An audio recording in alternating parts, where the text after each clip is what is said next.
U okviru akcije koju je organizovao učenički parlament, Moja novogodišnja učionica, deca su se takmičila za najlepše okićenu učionicu novogodišnjim dekoracijama.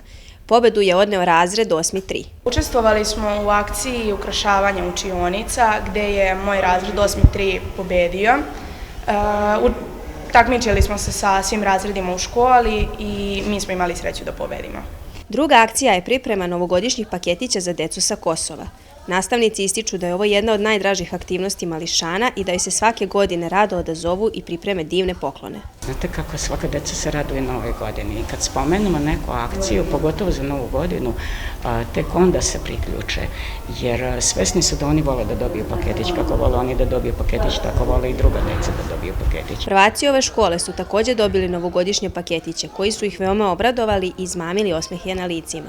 Osnovna škola Boško Pakovljević Pinki se nalazi u predprazničkom raspoloženju i u duhu novogodišnjih i božićnih praznika. Videli ste da je cela škola okićena, učionice, jelka, a povod zašto smo mi danas ovdje su 3 akcije. Osnovna škola Boško Pakovljević Pinki svake godine organizuje niz novogodišnjih, ali i humanitarnih aktivnosti, a njihov glavni cilj je sreća dece.